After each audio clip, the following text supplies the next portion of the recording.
Phone tapping అంశానికి సంబంధించి హరీష్ రావు గారు ఈ రోజు విచారణకు హాజరవుతున్నారు. అసలు హరీష్ రావు గారి ఈ విచారణ గురించి ఏం చెప్పదలుచుకున్నారు అన్న? ఇదంతా డైవర్ట్ పాలిటిక్స్ అన్న. ఇక్కడ ఉన్నటువంటి దాదాపుగా 200 యూట్యూబ్ ఛానళ్ళు కానీ దాదాపుగా మెయిన్ స్ట్రీమ్ మీడియా ఇవాళ 200 మందికి పైగా ఇక్కడ తెలంగాణ భవన్లో ఉన్నారు. ఎందుకున్నారు? ఇష్యూ అంతా హరీష్ రావు వెంబడి బీఆర్ఎస్ పార్టీ వెంబడి తిరగాలి. యాక్చువల్ ఇష్యూ ఏంది? తెలంగాణ రాష్ట్రంలో వేలాది కోట్లకు సంబంధించిన బొగ్గు కుంభకోణం జరిగింది. అది నిన్న మా బీఆర్ఎస్ పార్టీ ఇక్కడ పార్టీ ఆఫీస్ లో హరీష్ రావు గారు బయట పెట్టిండు.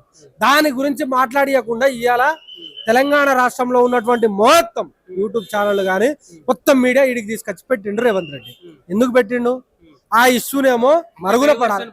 10,000% డైవర్షన్ అన్న. నా పైసలు అన్న, నేను కట్టిన డబ్బులు వీళ్ళు అమ్మిడి కొడుకులు ఎట్లా తింటారన్న?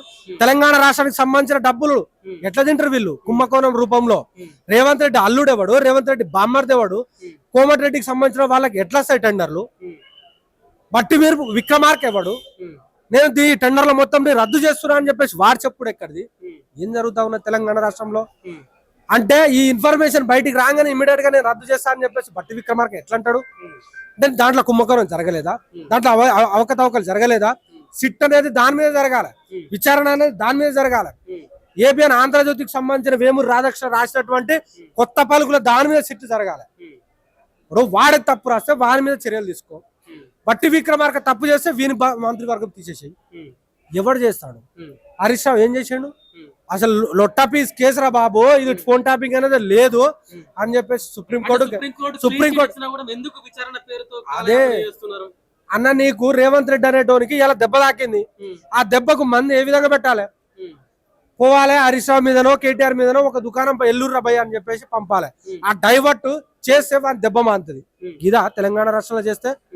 రేవంత్ రెడ్డి నువ్వు గిదా చేస్తే సిగ్గు లేదా? శరం లేదా? మనిషివి కాదా? సుప్రీంకోర్టు అంటే లెక్క లేదా? గైడ్ లైన్స్ తెలవవా? చదువుకోలేదా? తెలుసుకోవా? అడగవా? ఏంది నువ్వు?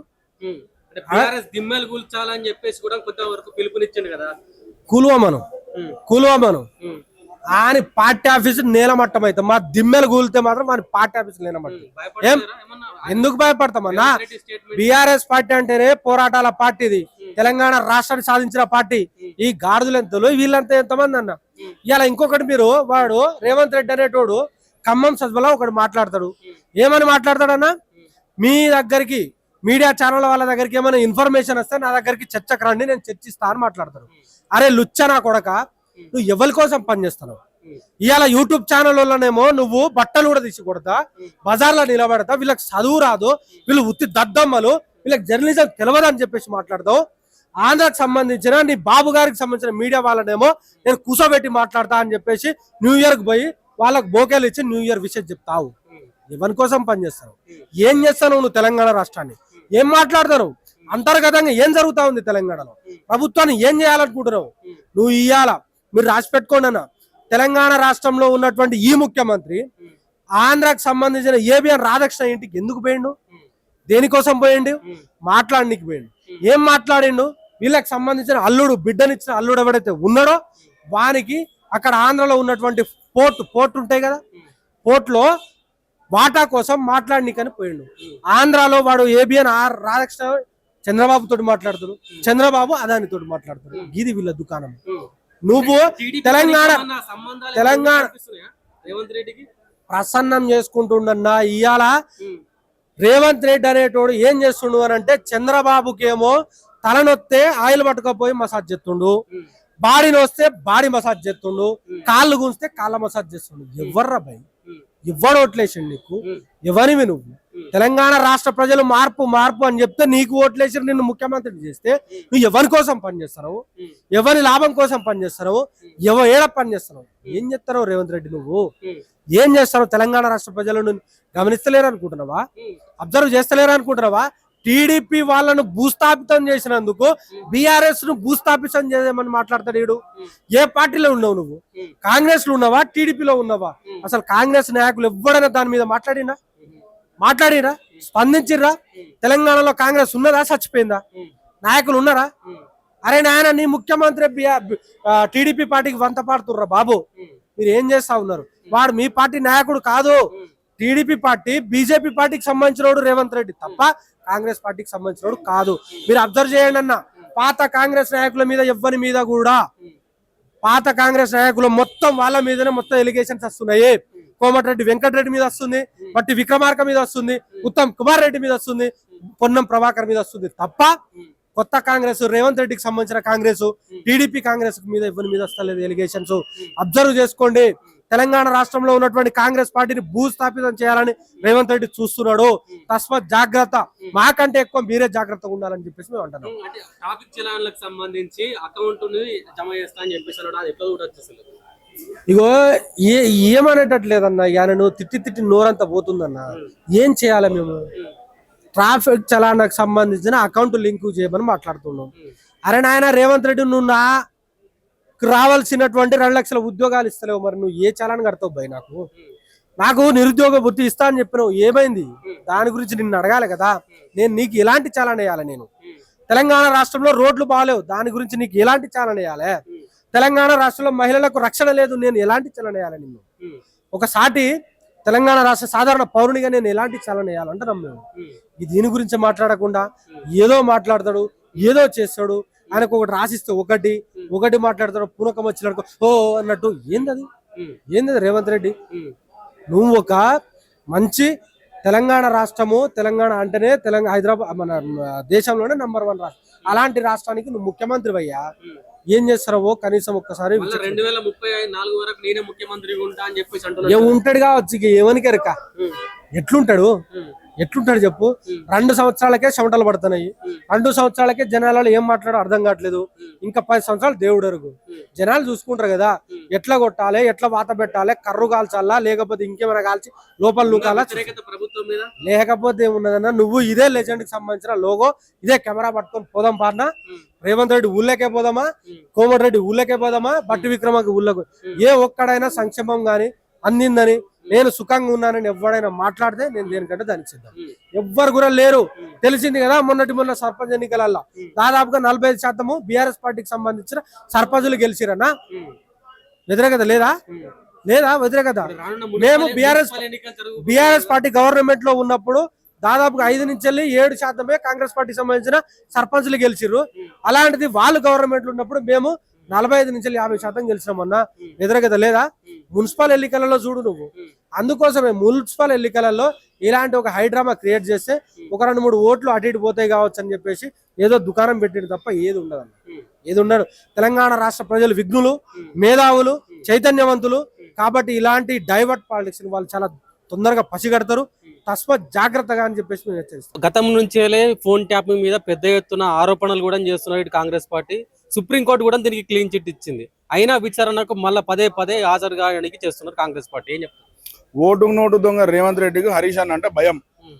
ఓటుకు నోటు దొంగ రేవంత్ రెడ్డికి తెలంగాణ సమాజం పట్ల అవగాహన లేదు కాబట్టి, పరిపాలన మీద గ్రిప్ లేదు కాబట్టి, వాళ్ళు ఇచ్చినటువంటి 6 గ్యారెంటీలు అమలు చేయడానికి సాధనైతే లేదు కాబట్టి, రానున్న మున్సిపాలిటీ ఎన్నికలలో వాళ్ళకి పార్టీ గుర్తు మీద మేము పోటీ చేయడానికి మా అభ్యర్థులు సిద్ధంగా ఉండి గెలవడానికి రేసు గుర్రాల ముందరు వరుసలో ఉన్నారని ఇంటెలిజెన్స్ రిపోర్ట్ వాళ్ళకు ఉన్నది కాబట్టి డైవర్షన్ పాలిటిక్స్ లో భాగంగా దీన్ని తెర మీద తీసుకొచ్చిండు. నెంబర్ 1.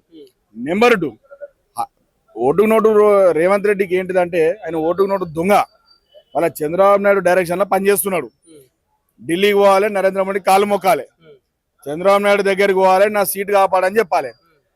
ఇక్కడ లేని టీడీపీ పార్టీని వాళ్ళ కాంగ్రెస్ పార్టీ బహిరంగ సభలలో ప్రత్యక్షంగా మన ఖమ్మం సభలో మనం చూసినాం.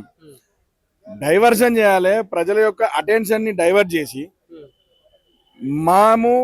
మా ఆత్మగౌరవం ప్రతీక అయినటువంటి తెలంగాణ ఉద్యమం కానీ, తెలంగాణ ఉద్యమం నుంచి వచ్చినటువంటి ఉద్యమ నేత హరీష్ రావు గారికి ప్రజలపైన ఉన్నటువంటి నమ్మకం కానీ, తెలంగాణ ప్రజలను చిరస్థాయిగా విజయం సాధించే దిశగా కేసీఆర్ గారు దక్షతతోని పనిచేసేటువంటి మా హరీష్ అన్న గారిని అంటే నేను హైలైట్ అవుతాను, నాకు గుర్తింపు వస్తుంది అన్న ఆలోచన ఓటుకు నోటు దొంగ రేవంత్ రెడ్డి. ఆయన అచానక్ అయినటువంటి ముఖ్యమంత్రి. అస్సలు original Congress versus duplicate Congress నడుస్తుంది వాళ్ళ దాంట్లో యుద్ధం. ఒరిజినల్ కాంగ్రెస్ ఎవరున్నారు? ఒరిజినల్ కాంగ్రెస్ బట్టి విక్రమార్క గారు ఉన్నారు, కోమటిరెడ్డి వెంకటరెడ్డి గారు ఉన్నారు. భాజపా తొక్కే ప్రయత్నమే కదా. భాజపా తొక్కే ప్రయత్నం కాకపోతే ఏంది? ఖమ్మం సభల వాళ్ళ ప్రభుత్వం మీటింగ్లలో నువ్వు టీడీపీ పార్టీ చంద్రబాబు నాయుడు అన్నందుకు కేసీఆర్ సార్ గద్దెలు కూడా కొడతా అన్నాడు. దా ఇప్పుడు గులగొట్టి గద్దె గులగొట్టి రమ్మని ఏడున్నావు దావోస్ పోయి దాక్కున్నావు కదా ఇక్కడ నా గద్దెని ముట్టుకో తెలుస్తుంది. తెలంగాణ రాష్ట్రం అంతా బగ్గుమంటది.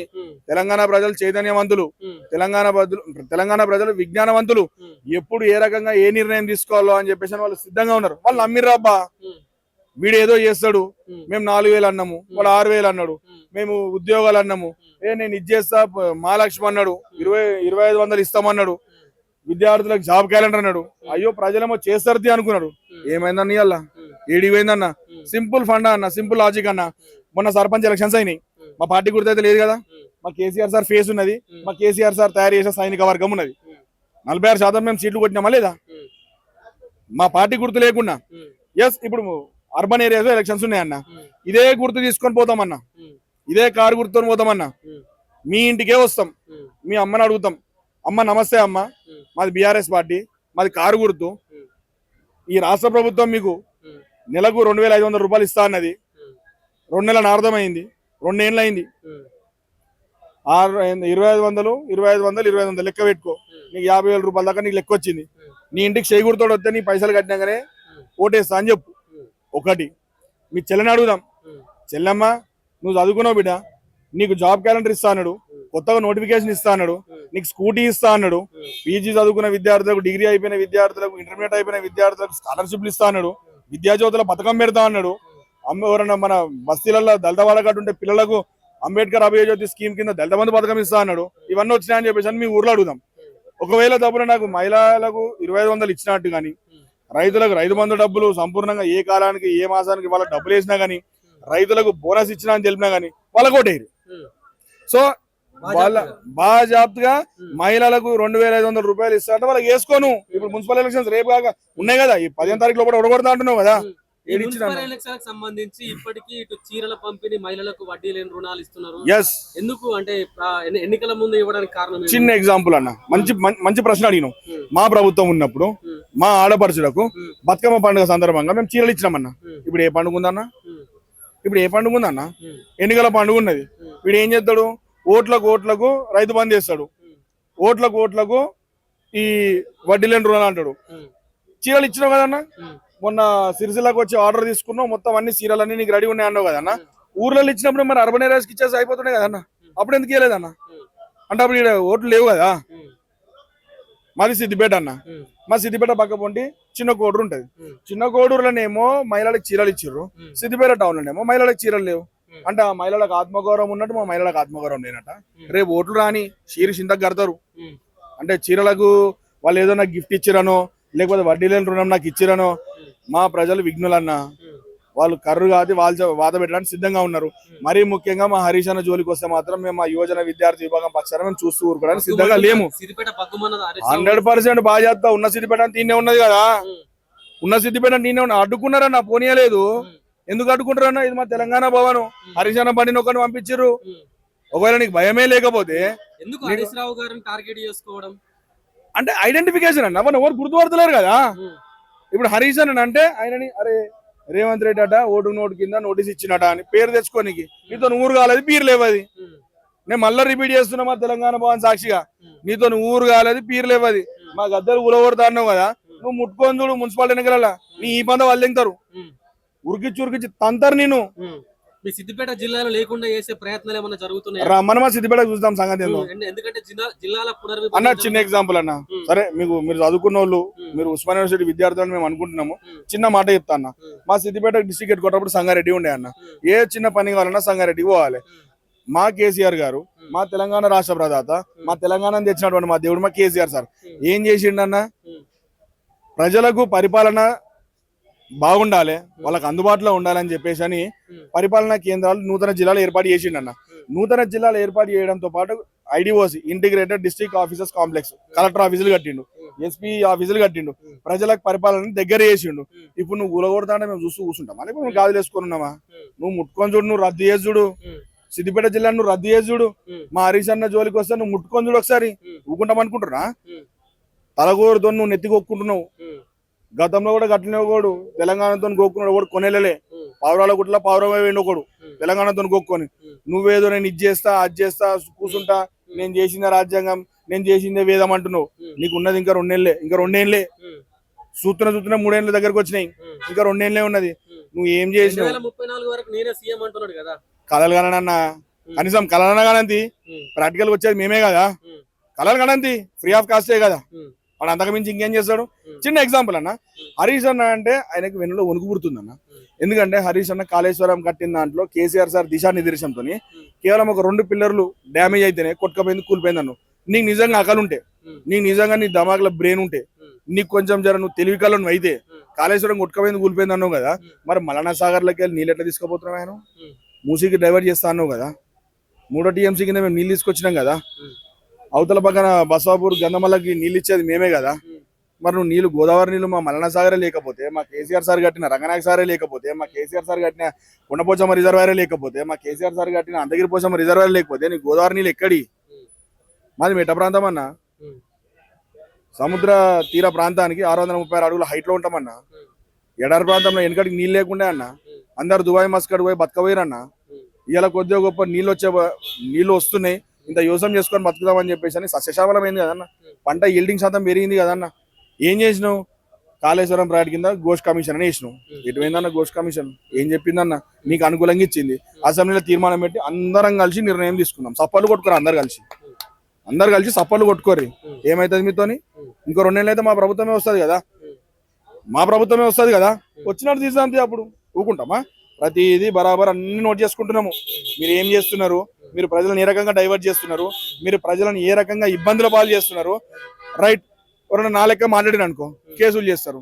నా మీద 5-6 కేసులు ఉన్నాయి. ఇప్పుడు ఏమైతుంది అన్న?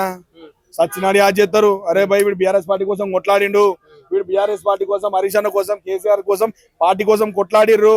మా క్యాంప్ ఆఫీస్ మీద వాడు వచ్చి పోస్టర్ చింపితే ఈ పంత వాళ్ళు దిగినమా అంది ఊకున్నామా? క్యాంప్ ఆఫీస్ మీద మా కేసీఆర్ సార్ బొమ్మ పెట్టుకుంటే వాడు వచ్చి మాట్లాడిండు, అరే భయ్ నువ్వు బొమ్మ పెట్టుకో అంటాడు. మేము ఎందుకు పెట్టుకుంటాం అండి బొమ్మ? మాకు ఏం అవసరం పెట్టుకోనికి? మా బాస్ మా కేసీఆర్ సార్, మా బాస్ మా హరీష్ అన్న. అంటే మీరు మా అన్న అంటే మేము మాట్లాడాలన్నా? మా అన్న జోలికి వస్తే మేము ఊకోవాలన్నా? వదిలిపెట్టే ప్రసక్తే లేదన్న. ప్రతిదీ నోట్ చేసుకుంటున్నాం. మాది ఉడుకు రక్తం. మా అన్న ఆపుతున్న మమ్మల్ని, వద్దురా బిడ్డ, మన టైం వస్తుంది, మన గవర్నమెంట్ వస్తుంది, మా టైం వచ్చినట్టు చూపిస్తాం. ఖచ్చితంగా ఏం చేయాలో చేసి చూపిస్తాం. తెలంగాణలో టీడీపీ పార్టీ ఎప్పుడో తుడుచుకోబెట్టుకుపోయినా కూడా ముఖ్యమంత్రి రేవంత్ రెడ్డి గారు పదే టీడీపీని తెర మీద తీసుకొస్తున్నాడు. ఏంటి ఇందులో తాత్పర్యం ఏంటి అనుకోవచ్చు? బ్రదర్, మీరు అన్నదానికి ముందుగానే ఒకటి చెప్తా. అసలు తెలంగాణ తెలుగుదేశం పార్టీని బొందబెట్టినోడు ఎవడు? తెలంగాణ దిమ్మని కూల్చినోడు ఎవడు? ఆ కూల్చిన దిమ్మ మీద కాంగ్రెస్ జెండా ఎగరేసినోడు ఎవడు? రేవంత్ రెడ్డి కదా. తెలంగాణలో తెలుగుదేశం పార్టీని కూల్చి తెలంగాణ జెండాని దించి తెలుగుదేశం పార్టీ దిమ్మాల్ని కూలగొట్టి తెలుగుదేశం పార్టీ జెండాని దించి ఆ దిమ్మెల మీద కూల్చిన తెలుగుదేశం పార్టీ దిమ్మెల మీదనే కాంగ్రెస్ పార్టీ జెండా ఎగిరేసి నువ్వు అధికారంలోకి వచ్చినావు. ఇంకా ఎవడు కూల్చేదేంది? నువ్వు కదా చేసింది ఆ పని. నువ్వు ఆ పని చేసి ఇక మిగతా చిల్లరమాల రాజకీయాలు ఎందుకు? ఇవాళ తెలంగాణలో బరాబర్గా ఒకటి మాత్రం చెప్తున్నాం. తెలంగాణ అస్తిత్వానికి వ్యతిరేకంగా, తెలంగాణ ఆత్మగౌరవానికి వ్యతిరేకంగా, తెలంగాణ స్వీయ పరిపాలనకు వ్యతిరేకంగా ఎవరు మాట్లాడినా, ఎవరు పని చేసినా తెలంగాణ సమాజంలో బరాబర్గా వాళ్ళని రాజకీయంగా సమాధి చేస్తాం. అంటే బీఆర్ఎస్ దిమ్మలు కూలిస్తే ఎన్టీఆర్ ఆత్మ శాంతిస్తుంది అని అన్నాడు. నిజంగానే ఎన్టీఆర్ ఆత్మ శాంతిస్తుందా బీఆర్ఎస్ దిమ్మలు కూలిస్తే? నిజంగా ఆయన చెప్పిన దానికి నేను చెప్పిన కదా, ఆయన ఆత్మానికి శోభ పెట్టిందేమో నువ్వే కదా. ఇప్పుడు టిఆర్ఎస్ పార్టీని, తెలుగుదేశం పార్టీని కథం పట్టించే నువ్వు కాంగ్రెస్ పార్టీలో చేరి మీరంతా కాంగ్రెస్ పార్టీ నాయకులై, ఎమ్మెల్యేలు అయింది, ఎంపీలు అయింది, ప్రభుత్వంలోకి వచ్చింది, ముఖ్యమంత్రి అయినవు. నిజంగా ఎన్టీ రామారావు ఆత్మక్షోభిస్తే దానికి మీరు చేసినటువంటి పనికి కదా ఎన్టీ రామారావు ఆత్మక్షోభించాల్సింది. ఇక మరి అప్పుడు క్షోభించాల్సినప్పుడు ఎవరిని? నువ్వు ఏ పార్టీ? కాంగ్రెస్ పార్టీ. కాబట్టి కాంగ్రెస్ పార్టీ దిమ్మెలు, కాంగ్రెస్ పార్టీ నువ్వైతే ఏ దిమ్మెల్ని కూల్చి ఏ దిమ్మెల్ని కట్టిరో ఆ దిమ్మెల మీద, తెలుగుదేశం పార్టీ దిమ్మెల మీద కట్టింది కాంగ్రెస్ పార్టీ దిమ్మెలు.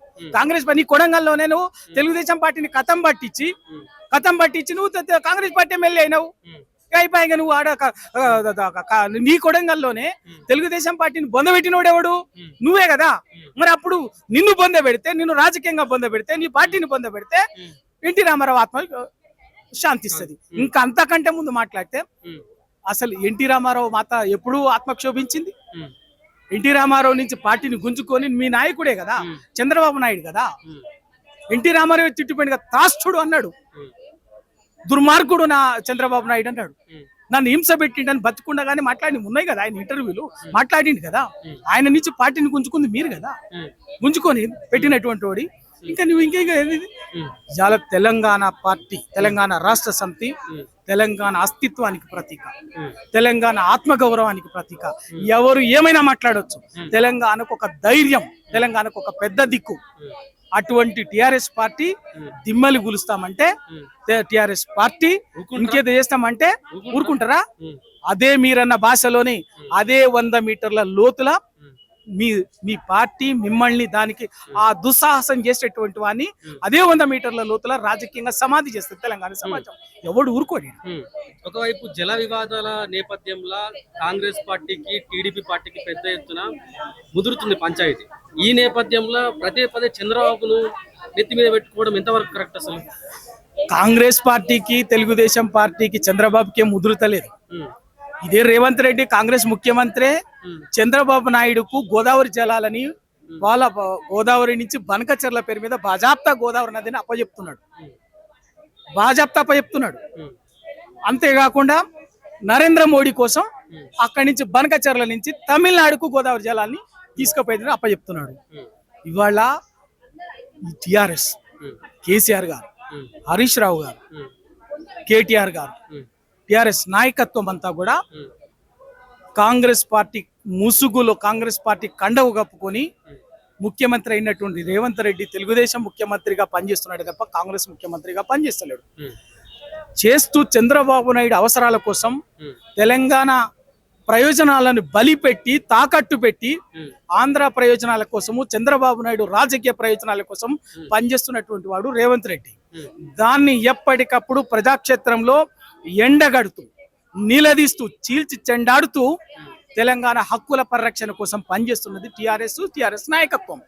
అందుకే వీళ్ళ దొంగతనం, వీళ్ళ గరాన మోసం తెలంగాణ సమాజానికి అర్థమవుతుంది. ఇవంతా కూడా ఎప్పటికప్పుడు కేసీఆర్ గారు, కేటీఆర్ గారు, హరీష్ రావు గారు విడమర్చి చెప్తున్నారు, మా మోసాన్ని దాగనిస్తలేరు అనే.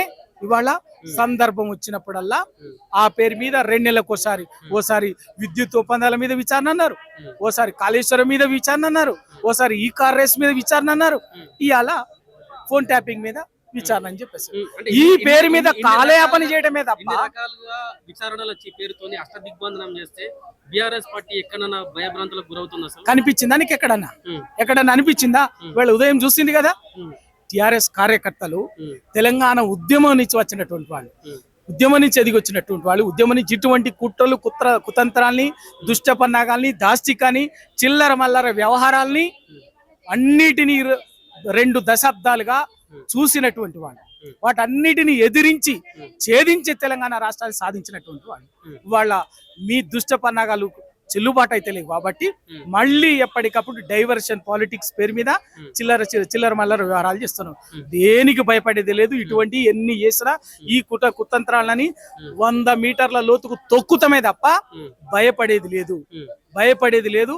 ఇంకింత మరింత రాటుదేలి సమర్థవంతంగా సమరోత్సాహంతో ప్రజాక్షేత్రంలో ఈ తెలంగాణకు ద్రోహం చేసేటటువంటి వాళ్ళని, తెలంగాణ సమాజాన్ని వంచన చేసేటటువంటి వాళ్ళని ప్రజాక్షేత్రంలో ఎండగడతాం. 100 మీటర్ల లోతు రాజకీయంగా తొక్కుతమే తప్ప భయపడేది లేదు. గత కొద్ది రోజుల నుంచి కోల్డ్ మైనింగ్ సంబంధించిన అంశం తెర మీదకి వచ్చింది. దానికి సంబంధించి హరీష్ రావు గారు దాన్ని బట్టబయలు చేయించిన రాత్రికి రాత్రి నోటీసులు జారీ చేశారు. ఏంటి అసలు ఈ రెండింటి మధ్యలో? అంతే కదా, నిన్న ఏం జరిగింది, ఎందుకు నోటీస్ వచ్చింది? నిన్న సాయంత్రం వచ్చింది నోటీస్. హరీష్ రావు గారికి విచారణకు హాజరు కావాలని సిట్టు నోటీస్ ఇచ్చింది. ఎప్పుడు ఇచ్చింది? నిన్న సాయంత్రం ఇచ్చింది. నిన్న ఉదయం ఏం జరిగింది? హరీష్ రావు గారు నిన్న ఉదయం ఇదే తెలంగాణ భవన్లో ప్రెస్ మీట్ పెట్టి ఆ ప్రెస్ మీట్ లో తెలంగాణకు సంబంధించినటువంటి సింగరేణి కాలరీస్ ప్రభుత్వ రంగ సంస్థ సింగరేణి కాలరీస్ సంబంధించినటువంటిది ఒరిస్సాలో ఉన్నటువంటి నైని బ్లాక్ బొగ్గు గని 25 సంవత్సరాల కాంట్రాక్ట్ ని అప్పజెప్పటానికి, కొట్టేయటానికి ముఖ్యమంత్రి గారితో సహా ప్రభుత్వంలోని మంత్రులు పన్నినటువంటి పన్నాగం, చేసినటువంటి కుంభకోణం బాజాప్తా హరీష్ రావు గారు నిన్న బట్టబయలు చేసింది. వాళ్ళ బండారని చెప్పింది. ఎవరేంది ముఖ్యమంత్రి ఏం చేస్తున్నారు, వాళ్ళ సహచర మంత్రులు ఎవరి కోసం ఎవరికి ఎంత తంటాలు పడుతున్నారు, నిబంధనలు ఎట్లా తుంగలు దొక్కిండ్రు, వాటన్నిటిని కూడా విడమర్చి తెలంగాణ సమాజానికి వాస్తవాలతో సహా సాక్ష్యాధారాలతో సహా పూసగుచ్చినట్టు విడమర్చి చెప్పింది. తెలంగాణ సమాజం గ్రహించింది, అర్థం చేసుకుంటున్న టైంలో అమ్మా ఇది తెలంగాణ సమాజానికి పూర్తిగా అర్థమైనట్లయితే రేపు మున్సిపల్ ఎన్నికల్లో మమ్మల్ని మరింత బొంద పెడతారు, పాతాళానికి తొక్కుతారు రాజకీయంగాని భయపడినటువంటి రేవంత్ రెడ్డి గారు వెంటనే దీని డైవర్షన్ కోసం డైవర్షన్ పాలిటిక్స్ పేరు మీద రాత్రే హరీష్ రావు గారికి సిట్ నోటీసులు ఇచ్చింది. భయపడతామా? ఇంకిత వాటిని న్యాయపరంగా ఎదుర్కొనేదే ఎన్ని విచారణ కమిషన్లు అయినా ఎన్నిసార్లు అయినా ఎదుర్కొంటాం, న్యాయపరంగా పోరాటం చేస్తాం. ప్రజాక్షేత్రంలో మీరు చేసేటటువంటి మోసాన్ని, ద్రోహాన్ని, వంచనని, దాష్టికాన్ని ఎప్పటికప్పుడు ప్రజాక్షేత్రంలో ప్రజలకు తెలియజేస్తేనే భయపడేది లేదు, వదిలిపెట్టేది లేదు.